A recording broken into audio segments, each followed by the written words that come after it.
In the soft glow of early morning light filtering through stained glass windows, a centuries-old convent sat quietly nestled within a bustling city. The air was thick with the scent of incense and the gentle rustle of habits as the sisters moved through their daily routines with unwavering devotion. Time here seemed to slow, measured not by the clock but by prayer, service, and an unspoken bond of trust that permeated every stone and corridor. Visitors, staff, and residents alike accepted this sanctuary as a place where suspicion was not only unnecessary but socially discouraged. A realm where faith and routine wove an invisible shield around all who entered. Amid this atmosphere of calm certainty, one figure stood out, not for disruption but for her seamless integration. Clad in the traditional garb of a Catholic nun, she moved with an ease and familiarity that suggested she had been part of this world for decades. Her presence was a comfort, an emblem of quiet strength and compassion, granting her access to spaces others seldom reached. Children, elderly guests, and staff alike greeted her without hesitation, trusting implicitly in the sanctity her habit represented. No one questioned why she was there. In fact, no one dared. Yet beneath this apparent ordinariness lay a contradiction that only a trained eye could discern. Intelligence work often hinges on recognizing what is intentionally hidden in plain sight, patterns that defy expectation woven into the fabric of everyday life. Here, in a place defined by unquestioning faith, the challenge was not to uncover a glaring secret but to detect a subtle inconsistency ignored by all but the most vigilant observer. This revelation was not born of surveillance cameras or covert operations but of quiet, deliberate observation by someone who no longer officially belonged to any intelligence agency, someone whose skills remained honed to spot anomalies where others saw none. The story that unfolds is not about religion, ideology, or even terrorism in the conventional sense. It is about how trust itself can be weaponized, how the most effective disguises are designed not to evade attention but to discourage suspicion. The detail that exposed this agent was not a dramatic mistake or a careless slip. It was a whisper of incongruity so faint that only a person trained to distrust appearances could have heard it. This single, overlooked nuance unraveled a carefully constructed facade, revealing a hidden world operating behind the most trusted identity imaginable. Consider for a moment the roles we accept without question, the figures who move through our lives cloaked in familiarity and authority. How often do we pause to scrutinize the very foundations of that trust? It is not always an overt betrayal or a glaring inconsistency that exposes deception. Sometimes, the most revealing cracks are so subtle they almost dissolve into the background noise of routine and expectation. What if the most dangerous ruses don't rely on grand gestures or blatant falsehoods but on the silent manipulation of faith itself? In the shadows where truth and illusion intertwine, trust becomes a fragile currency. It can be wielded as a weapon more potent than any lie, slipping beneath defenses precisely because it is so willingly granted. The whisper of something slightly off, a gesture too measured, a phrase too rehearsed, can be drowned out by the comfort of belief. Yet these faint signals are the threads that, when pulled by a discerning eye, unravel entire narratives carefully stitched together. Pause and reflect. Is trust more vulnerable to exploitation than deception? Does the power to be believed hold greater sway than the power to deceive outright? This question lingers in the quiet spaces where suspicion is discouraged and certainty is demanded. It is within these spaces that a single, almost imperceptible detail unsettled the balance, shifting an entire story from the realm of innocence to one of hidden agendas. We invite you to dwell on this uneasy truth. Share your thoughts. Can trust be weaponized more effectively than lies? What makes a person cross the line from confidence to complicity? The answers lie not in the dramatic revelations but in the silences between them, in the shadows cast by the most trusted faces. Keep this in mind as the story unfolds, for the true exposure was never loud or obvious. It was a quiet unmasking, a revelation whispered beneath layers of assumed certainty. In the shadowed corridors where trust and deception intertwine, religious identities stand as one of the most potent veils in intelligence operations. This is no accident or last-minute improvisation. Rather, it is a carefully calculated choice rooted in the unique social dynamics and psychological armor that religious roles inherently possess. Unlike other covers, religious figures benefit from a complex network of social immunity, a kind of moral shielding that both protects and isolates them from the usual scrutiny faced by operatives. At the heart of this immunity lies a profound societal reverence for religious authority. Throughout history, clergy and religious workers have been seen as embodiments of moral virtue and spiritual guidance. This perception creates an unspoken barrier for authorities and laypeople alike. Questioning a religious figure often feels like a transgression against shared cultural values. Such reluctance operates as a powerful deterrent against investigative probes, allowing intelligence operatives to navigate sensitive environments with a degree of invisibility. The moral cachet that accompanies these roles does not merely discourage casual suspicion. It actively dissuades formal inquiries, effectively granting operatives a protected status unavailable to most other covers. Moreover, the moral shielding extends beyond mere social deference. Religious roles often place individuals in positions where ethical behavior is expected and presumed, thus embedding a layer of psychological protection. This expectation operates in two directions. Not only are religious operatives less likely to be suspected of wrongdoing, but their own self-perception and the expectations of their communities impose a stringent code that helps them maintain their cover. The alignment between personal conduct and the role's moral imperatives creates a feedback loop reinforcing credibility, making any hint of duplicity harder to believe or justify. The operational advantages of religious identities become even more apparent when considering the practical aspects of humanitarian work, charity networks, and religious travel. These activities provide an unparalleled access to zones that are otherwise heavily restricted or monitored. Humanitarian missions enable movement through conflict zones, impoverished regions, and politically sensitive areas under the guise of aid and compassion. Religious charity networks, often transnational and deeply embedded in local communities, offer a ready-made infrastructure that supports discreet communication and resource transfer. The established trust within these networks ensures that operatives can operate with relative freedom and minimal interference. Religious travel further amplifies these advantages. Pilgrimages, interfaith dialogues, and clerical conferences offer legitimate reasons to cross borders, enter secure facilities, and engage with diverse populations. Unlike typical diplomatic or journalistic covers, which may invite skepticism or require formal permissions, religious travel is frequently granted expedited access or exemptions due to its perceived benign and constructive nature. This mobility allows operatives to gather intelligence, establish contacts, and influence local dynamics under a cloak of sanctity and goodwill. It is critical to underscore that the selection of religious identity as a cover was not a reactive or opportunistic decision but a strategic maneuver. Intelligence agencies recognized early on that the cover needed to do more than evade detection. It had to foster an environment where suspicion was not merely absent but actively discouraged. By adopting religious roles, operatives benefit from a social contract that inherently protects them, turning what might be a vulnerability, the need for ongoing presence and interaction, into an advantage. This cover does not merely conceal.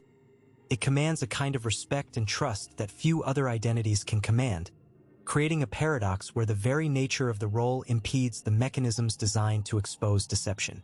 In this shadow realm, where silence and trust are currency, religious identities provide a fortress built not of walls but of conviction, belief, and social consent. It is within this fortress that operatives move unseen, wielding trust as their most effective weapon, their true unmasking hidden beneath layers of assumed sanctity and goodwill. He moved through the city's undercurrents like a ghost tethered to no one's agenda, a figure shaped not by badges or ranks but by something far more elusive, intuition honed over years of silent observation. Being an asset meant operating in the shadows not as a commanding officer, but as a vital node within a network, gathering truths that slipped through the cracks of official surveillance. Unlike those who carried the weight of authority, an asset's power came from subtlety, the ability to read people and situations, to anticipate moves before they were made, and to blend seamlessly into the background. This individual had been meticulously trained to perceive not with instruments or technology, but with a heightened awareness of human behavior, a skill that no device could replicate. Years of immersion had sharpened instincts. How a slight hesitation in speech betrayed concealed intentions, how body language could outline an unwritten story, how patterns of life revealed the unspoken loyalties beneath surface interactions. The training was less about gadgets and more about cultivating a deep understanding of the human psyche and the rhythms of social environments. It was a form of expertise that transcended the immediate, focusing instead on long-term behavioral awareness, the kind that unfolded over months and years rather than minutes. The distinction between an asset and an officer was crucial.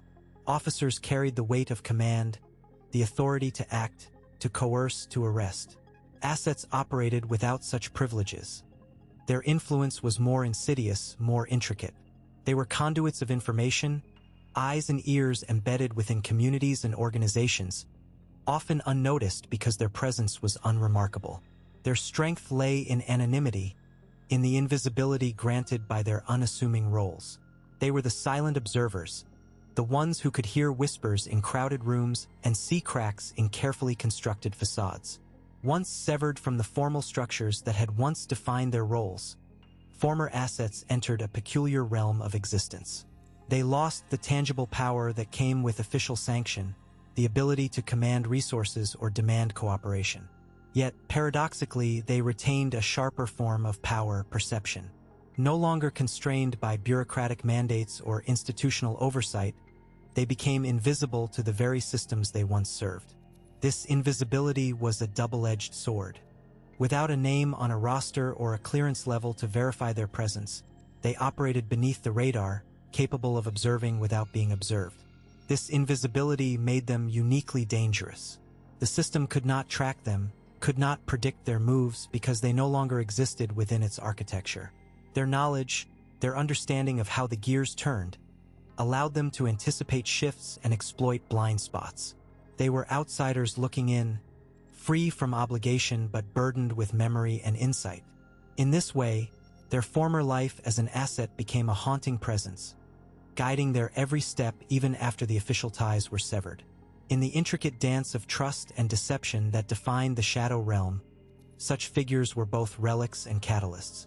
They moved among the faithful with the same quiet assurance, cloaked in the same veneer of conviction, but with an edge born of experience and detachment.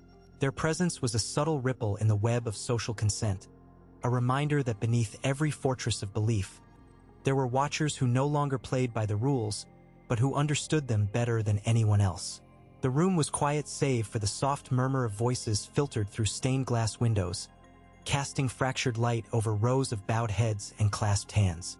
The atmosphere was thick with ritual, a seamless choreography of devotion that had been repeated countless times. From the outside, everything appeared impeccably aligned, piety woven into every gesture, every breath. But for someone who once navigated the shadows beneath such facades, that seamlessness was where unease took root. He had been watching from the back pew, a place where observation came naturally, where the past sharpened the senses rather than dulled them. It wasn't a matter of what was said or done.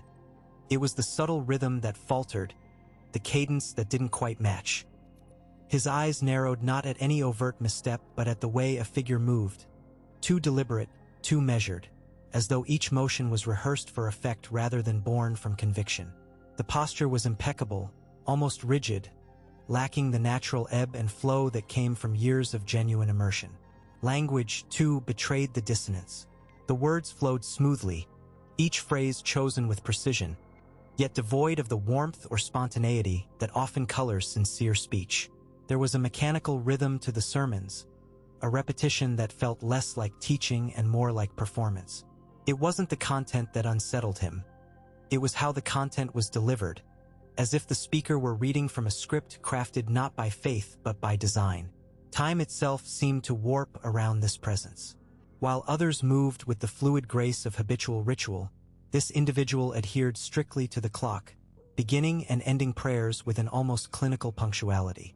It was a discipline that, instead of inspiring reverence, imposed a subtle constraint, as if the spiritual experience were secondary to maintaining an appearance. The moments that should have breathed with natural pauses and breaths of reflection instead felt compressed, calculated. Discomfort settled deep within him, not because he had uncovered anything illicit or dangerous, but because the entire scene felt engineered. The authenticity that usually permeated such spaces was replaced by a veneer, polished and precise but fundamentally hollow. It was the kind of detail that only someone who had once lived in the margins of truth could detect, an incongruence that suggested control rather than freedom, manipulation rather than faith. He shifted slightly, his muscles taut with an old, familiar tension. This wasn't a breach of law or morality. It was a fracture of reality, the difference between something lived and something staged. Here, in the heart of faith, he saw a performance meticulously constructed to project an image, to command obedience without question. It wasn't about transgression. It was about the absence of genuine human complexity beneath the surface. The realization settled like a weight, heavy and persistent. It was a detail that wouldn't be reported, that didn't warrant alarms or investigation. Yet it was the kind of subtle fracture that, if left unchecked, could undermine everything it touched. In that quiet moment, surrounded by ritual and reverence, he understood that the shadows he once navigated were not just places of crime and concealment, but also spaces where authenticity could be carefully, deliberately erased. The reason no one else saw what was unfolding around the nun wasn't just a matter of oversight, but a complex web of trust, cultural conditioning, and institutional inertia. From the moment she entered the scene, she was enveloped in a shield of cognitive trust, a mental safeguard that authorities, clergy, and locals alike instinctively placed around her. This trust was not blind but deeply rooted in social and cultural frameworks that dictated who deserved suspicion and who did not. The nun, as a figure of faith and moral authority, occupied a space where questioning her intentions or actions felt almost sacrilegious. To do so would have been to challenge not only an individual but an entire system of belief and order that had long been accepted without scrutiny. Cultural boundaries further complicated this dynamic. The community, steeped in traditions that valued deference to religious figures, was conditioned to view the nun's presence as a benign constant rather than a potential variable in a hidden equation.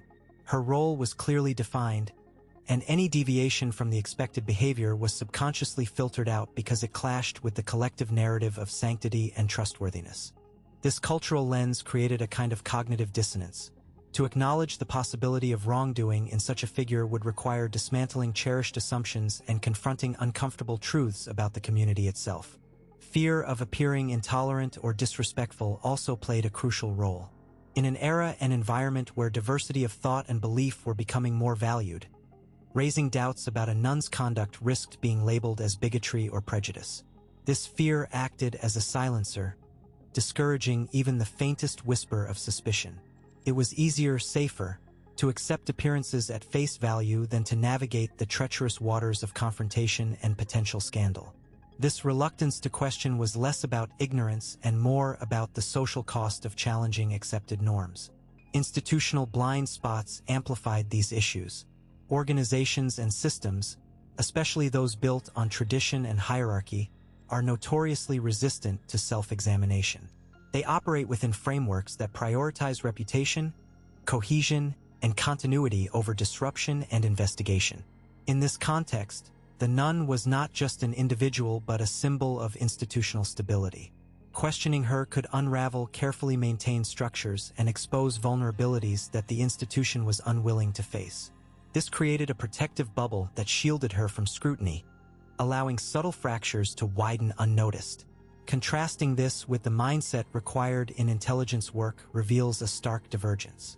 Intelligence analysis thrives on pattern recognition and deviation detection, divorced from moral judgment or preconceived notions of trustworthiness. Suspicion in this realm is a tool, not a condemnation. It's an acknowledgement that anomalies, no matter how uncomfortable, must be explored to prevent larger threats from festering. Unlike societal or institutional frameworks that often conflate suspicion with moral failure, intelligence thinking treats it as a neutral, necessary step in understanding complex realities. The failure to apply this mindset to the situation surrounding the nun allowed shadows to deepen, enabling concealment where vigilance was required. This disconnect between collective social cognition and cold analytical scrutiny created the perfect conditions for the unnoticed. While the community saw a figure of faith, the intelligence perspective would have flagged unexplained patterns, inconsistencies, and deviations as critical signals demanding inquiry. The tragedy lay not in the presence of darkness, but in the collective blindness that allowed it to grow unchallenged, wrapped in layers of trust, fear, and institutional complacency. As days slipped into weeks, the carefully constructed facade began to show subtle fractures. No single moment shattered the illusion. Rather, it was the slow accumulation of discrepancies that chipped away at the carefully maintained cover. The person beneath the guise didn't falter spectacularly or collapse in a blaze of exposure. Instead, the unraveling was quiet, almost imperceptible, like a thread pulled loose in a vast tapestry. At first, these cracks were barely noticeable. Small verbal slips, a hesitation here, a phrase out of place there. The cadence of speech, so meticulously practiced to mirror the community's rhythms, occasionally faltered. Words meant to blend seamlessly into everyday conversation instead hummed with an unfamiliar tone, betraying the foreignness beneath the surface. A phrase lifted from another time or place, a turn of expression that didn't quite fit the expected pattern, set off faint ripples of unease among those closest. These linguistic missteps were not dramatic enough to provoke suspicion outright, but they planted seeds of doubt in the minds of attentive listeners. Beyond language, the habitual movements and routines, so painstakingly rehearsed, began to show signs of strain. The cover identity had demanded a precise choreography. Gestures, pauses, the way hands folded or eyes scanned a room. Yet, under the weight of constant vigilance, these procedural habits grew less fluid, more mechanical. A handshake held too long or too briefly, a glance that lingered where it shouldn't, a momentary lapse in body language that didn't match the intended persona. These subtle gestures spoke volumes to those who observed with quiet scrutiny, signaling that something, somewhere, was off. Logistical details similarly betrayed the fragile structure. The individual's daily comings and goings, once perfectly aligned with the community's expectations, began to diverge in minor but telling ways. Errands took longer than necessary, routes changed without clear reason, and appointments were missed or rescheduled with vague explanations. The pattern of movement no longer followed the seamless logic of the assumed identity. Each deviation, while small, stacked upon the last, creating a map of inconsistencies that, when pieced together, suggested a growing internal conflict or external pressure. Emotional detachment played a more insidious role in the disintegration of the disguise. The cover identity was built not just on external behaviors but on the ability to project genuine connection and empathy, qualities deeply ingrained in the collective social fabric. Yet, beneath the surface, a cold analytical mind maintained distance, prioritizing observation and calculation over emotional engagement. This detachment manifested in fleeting moments where the individual's responses lacked warmth or spontaneity, where smiles didn't quite reach the eyes and expressions of concern felt rehearsed. Those who interacted regularly sensed a subtle but persistent dissonance. The person before them was present in form but absent in spirit. Importantly, these accumulations did not provoke an immediate confrontation or revelation. The community's collective blindness, its willingness to accept surface appearances without probing deeper, allowed the dismantling to proceed quietly. Rather than a sudden explosion of exposure, the cover identity faded gradually, like a shadow receding at dusk. Trust, once unshakable, was eroded by small doubts that grew in the silent spaces between words and actions. The individual's internal struggle, the pressure to maintain an impossible duality, became increasingly evident in these quiet fissures. Ultimately, the collapse was not the failure of a disguise but the natural consequence of sustained tension between appearance and reality. The layers that had once concealed the truth were pulled away one by one, not by force, but by the gentle, persistent pressure of accumulated inconsistencies. The unraveling was a slow dismantling, a quiet surrender to the inevitable exposure born from the relentless scrutiny of everyday life. The former asset, now far removed from the heat of immediate action, understood the power of restraint in the face of suspicion. Rather than rushing to confront or alert others at the first sign of irregularity, she chose silence, a deliberate, calculated pause. This was not born from fear or indecision, but from a deep understanding of an intelligence principle often overlooked: observation over reaction. In environments thick with deception and half-truths, premature moves risked alerting those under watch, potentially closing doors that might otherwise open with time. She knew that silence, while seemingly passive, was an active tool, a way to watch without disturbing the delicate balance that concealed the full story. This approach allowed her to gather fragments of behavior, small anomalies that alone meant little but, when seen as a whole, formed a pattern too consistent to ignore. Every whispered conversation, every unexplained meeting, every subtle shift in routine was noted silently. The asset recognized that accusations made on incomplete information were not only ineffective but dangerous, capable of undermining credibility and derailing the pursuit of truth. Confirmation was the currency of valid intelligence, and it required patience, a willingness to let the puzzle pieces settle into place before drawing conclusions. Her silence became a shield and a lens. By not reacting, she avoided tipping off those she observed. The observed continued their actions, unaware that their patterns were being etched into a growing mental map. This quiet vigilance revealed the true nature of the network at play, a layered system of influence, manipulation, and concealment that no single outburst or claim could dismantle. The slow accretion of evidence exposed the interplay of motives and methods, showing how the outward facade was meticulously maintained through a series of calculated moves. Only through this measured patience did the pattern fully reveal itself. The moments that initially seemed isolated began to connect, revealing a web of relationships and intentions that had been masked by convenience and denial. The asset's silence was not emptiness but fullness, a space where truth could crystallize without distortion. In this silence, the tension between appearance and reality resolved itself, not through confrontation, but through the quiet accumulation of undeniable facts. Her choice to observe rather than react underscored a fundamental truth in intelligence work, that the value of silence lies not in what is left unsaid, but in what is allowed to emerge naturally when the noise subsides. In shadow crimes, where shadows obscure as much as they reveal, this principle was a guiding light. It was only after the pattern had been fully confirmed, when the web was woven tight and no thread could be pulled without unraveling the whole, that decisive action could be taken with confidence and clarity. Information moved quietly, deliberately, through layers of scrutiny and verification, each step measured to avoid alerting the subject or provoking premature action. The initial suspicions, though tentative, found their place in carefully maintained records, logs that captured every interaction, every anomaly. These documents were cross-referenced against known patterns and timelines, each detail weighed against the backdrop of seemingly routine operations. Nothing was left to chance, and nothing was assumed without corroboration from multiple independent sources. The process was painstaking.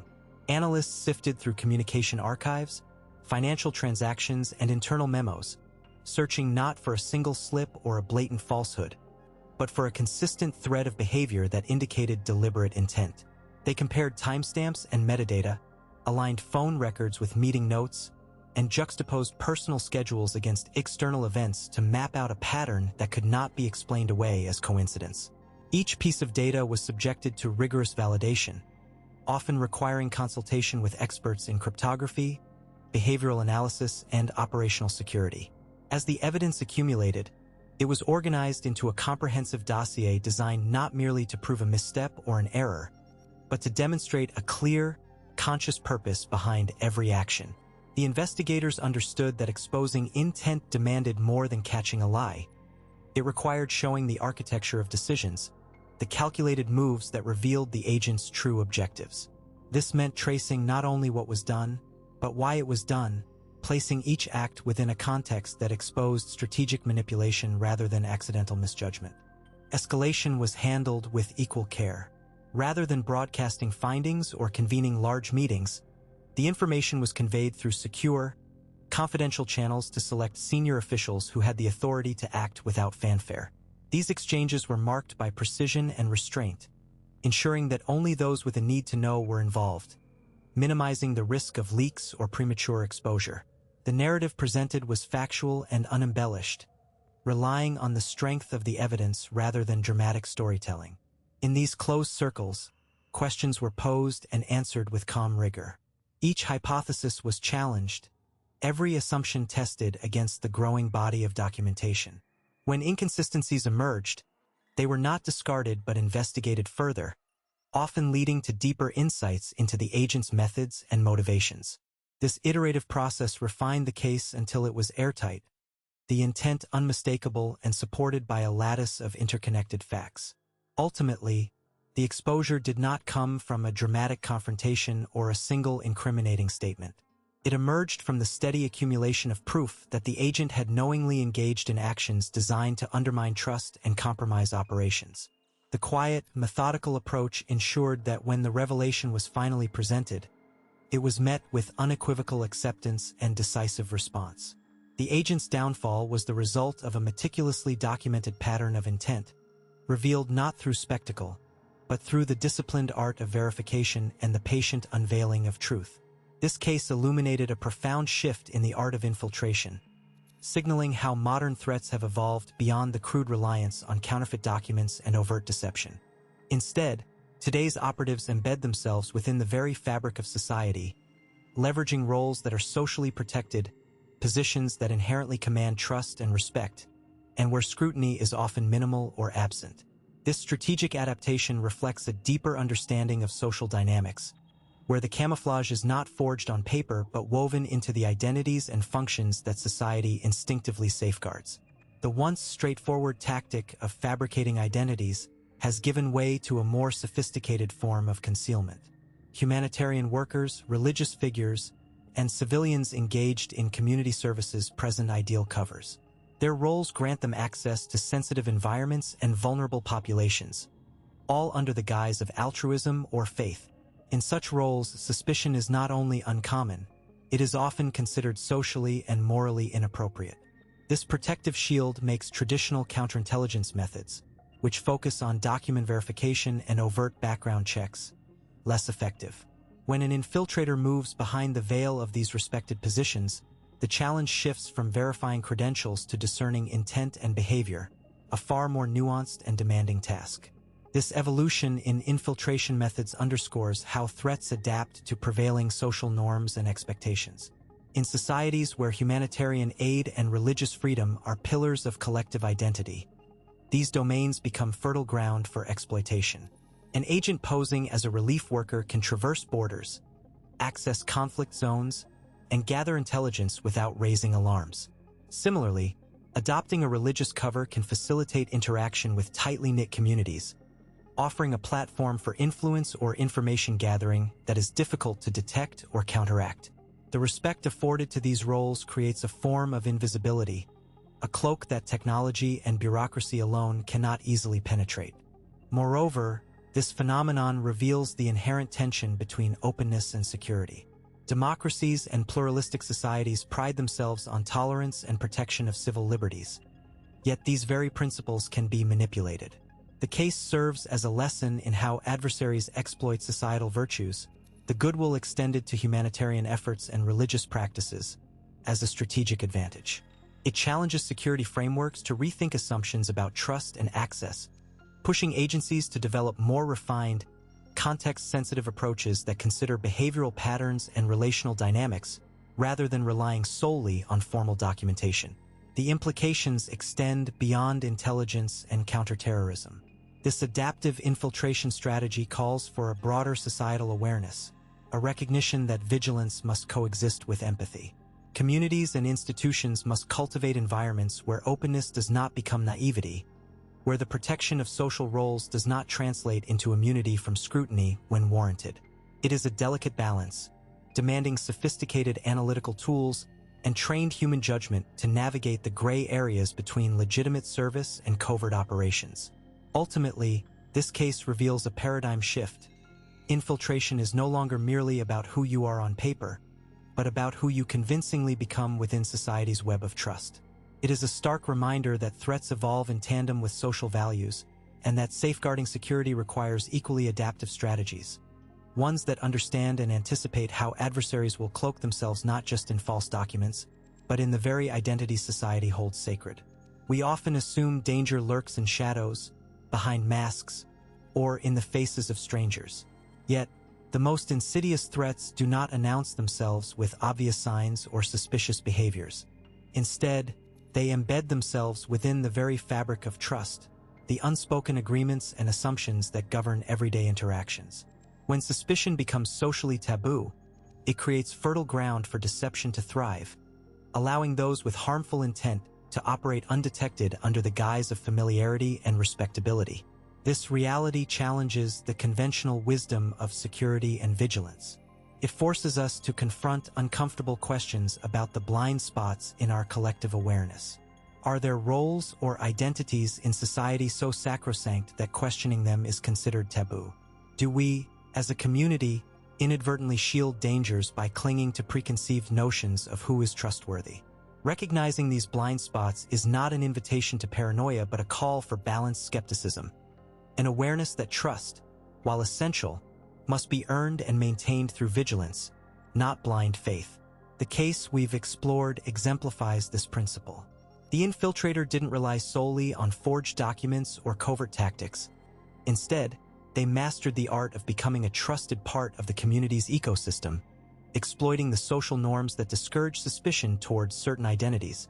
This paradigm shift in infiltration tactics demands a corresponding evolution in how we protect ourselves and our institutions. We must refine our understanding of trust, not as an unconditional shield, but as a dynamic relationship that requires continual assessment and safeguards. Now it's your turn to engage. Do you believe society harbors blind spots it refuses to examine? Are there trusted roles or institutions that should be scrutinized more carefully without undermining their foundational importance? Share your thoughts in the comments below. Your perspective is vital to expanding this conversation. For those intrigued by the hidden layers of identity and deception, subscribe to Shadow Crimes for more stories that peel back the veil on silent exposures and classified secrets lurking behind everyday facades. Don't miss the next video, where we uncover how another seemingly honorable role was weaponized in ways few could imagine. Remember, the most effective cover isn't invisibility, it's trust.